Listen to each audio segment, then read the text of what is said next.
What's up guys, Shane Fugatech 3D Printing, and today I have some polycarbonate from Priline.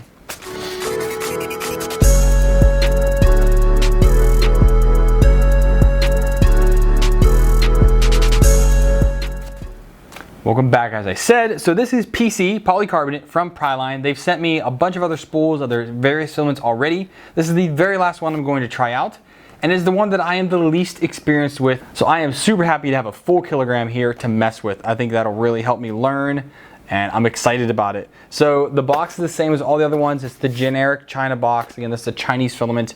It's from Priline 3D printer filament. It's got their sticker on top. Here at the bottom, it's telling us it's Priline. PC white, 1 kilogram. Spool is 1.75 millimeters, and it's new. I like to know that my filament is new and not used, which is not possible for anybody that's thinking that that is. It's not. Oh man, it's a little tight in this box here. All right, so the suction on this one, the vacuum seal is much tighter than it was on some of the other rolls, which is nice to see. Again, I don't really know much about polycarbonate, so hopefully this will help me out learn. Like, I don't know, silica pack in there. So I don't know how hydroscopic this is. I don't know how well it does being left out. I will throw it in a Ziploc bag here as soon as I'm done filming this before I start printing with it. So I don't know much about it. So I'm going to go online, hopefully like 3D Hubs and Protopasta, Matter Hackers. They all have a lot of articles on how to print with various types of filaments. I'm going to see what they have for polycarbonate, and hopefully it'll give me some tips on what to do. The spool is the exact same as the other ones. It's a press fit and glued, so there's no wiggle in it. It is a pretty decent wind. It's a tight wind. The filament is flexible to an extent. It doesn't like snap very easily, so that's good. So maybe that means that it's not too brittle right now. Just snip that right there. Snips well enough. Here on the side, it just tells you it's PC 1.75 millimeters, temperature 230 to 260, base plate 50 to 110, and it's white. So that kind of gives me where I need to start roughly with this. I don't know if I'll do a temp tower or just do like a maker coin to test it out. The filament it's white, but it's not marbly looking. Kind of is marbly looking, I guess. But just know so some marble filaments have like a black thrown in there. This just has like an inconsistent white color from what it looks like to me. Maybe it's just my eyes playing tricks on me. But either way, I'll throw this on some printers. Again, I don't know if it needs an enclosure. I don't know what it needs, but I will tell you all of those details once I print with this and we come back for the conclusion. So I'll be right back. All right, so Priline polycarbonate, not quite exactly what I was expecting it to be. It worked pretty well, but there were definitely some issues with me trying to figure out the actual how to print it and what to print with it. I was like, well, it's polycarbonate, it's supposed to be strong stuff. Well, here I have a carabiner, and I think I actually might have overdid the actual strength of it. I tried to put a lot of top layers, a lot of bottom layers on it for this carabiner, and here on the bending part of it, it just snapped. Now the rest of it is, I mean, it's just a hook now. It's strong. So I think I just overdid it because this one piece is super heavy. I did 6 top, 6 bottom, 6 perimeters with a 30% infill. Definitely too much for this flexi carabiner. It just was not able to flex at all because it was just so doggone stiff. So if I was to go back and redo this, I would probably maybe try to do like a happy medium of like maybe 3 top, 3 bottom, 3 perimeters, keep it all the same around. Maybe that would do a little bit better. I'm not quite 100% sure, but that was just something I had to learn about. And the rest of these, I mean, it did print good on the Fugatech FT5 in the enclosure. You got to print this stuff super hot, hardened nozzle, a upgraded bed for most machines if you want to get it up to temp in a decent amount of time. But let's get a closer look and see where the filament didn't do so great and where it excelled. All right, here's 2 of my first shots at my maker coin, and the one on the left here is the one I did first, and you can see there's a fair bit of stringing in there. It looks pretty good. It's actually a bit heavy because I put a little bit too much infill on this one, but everything else on it was really nice. It went over supports really well. Bottom layer went down just fine. I was a little too squished. As you can kind of see here, there is, what's kind of hard to zoom on that part, there is some elephant footing going on the first layer. Not a ton, but there is a little bit. But it handled the overhangs here, this ramp up on the cogs, very, very well. so that was really nice to see. But it was a little bit stringy. I was like, I can do better. So then I went with this one, and this came out much better. It did burn a little bit, or got some gunk off my nozzle. Because the nozzle is printing so hot, everything just comes off of it. So you just kind of have to be aware of that. But bottom layers, much better this time around. I didn't have any elephant footing, so I had my offset correct this time finally. Over the supports did well. And again, here on all of these cog pieces, it just did beautifully. As you can see, the ramp right here is nice and consistent on every single one of them. So this came out really great. This is my normal print of 3 top, 3 bottom, 2 perimeters, 20% infill at, I believe the cities were set at 60 millimeters a second. So it printed out fairly quickly. So it's been a very long time. So I printed out this 3D printed wrench, and it's a crescent wrench, but it's completely fused in here. This is one that's supposed to have like the more offset on it, but it just didn't work out very well. So I was like, well, let's try it a little bit bigger. And yes, this one worked. The offset is actually too much when you scale it up, so it's a little bit loose, but it does in fact work. But you do have to keep the gears here engaged, because they can actually come up and just freely spin in there, and you don't want that. So get that down in there and just give it a little bit of pressure behind it, and as you can see, it closes.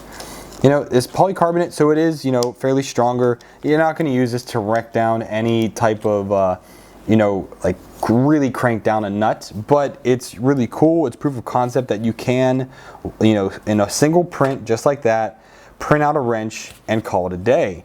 If you really needed something for, I don't know, like say for kids having the plastic toys and you lost the wrench that came with the toys, 3D print them one of these, or you probably could get a fixed one, I bet you, on Thingiverse, and then boom, they have a wrench now they can use with their toys, like the little tool benches and stuff like that. So option, you know, there's lots of different things out there.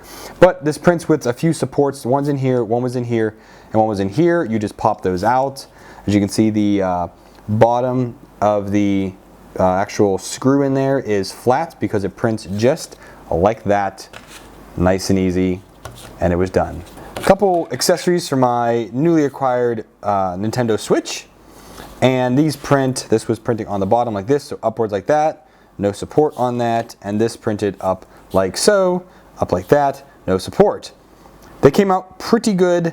This one actually had cracked here for some odd reason. I didn't drop it, but it did in fact crack there. It was very weird. I didn't think polycarbonate was supposed to crack, you know, from cooling or anything like that.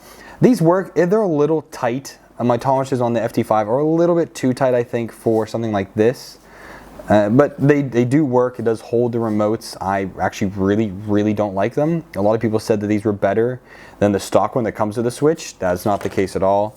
And this one, so this one goes like this. You have your controllers on it, and you can put the little accessory pieces in there, that like, so you could take the chucks off. And then this one is just like this. You can roll your fingers under there, and you have the 2 pads like so. And then again, those little attachment pieces slip onto the back. This filament does have a little bit of issue with cooling on the lower ends of these, like these extreme overhangs here. It did have some issues there, and even here as well. I probably should have turned support on, but the model said it doesn't need support, you know, so be it. But as you can see, these actually were not very strong. I just snapped this just super quick. I did not print these ones hot enough, I don't think.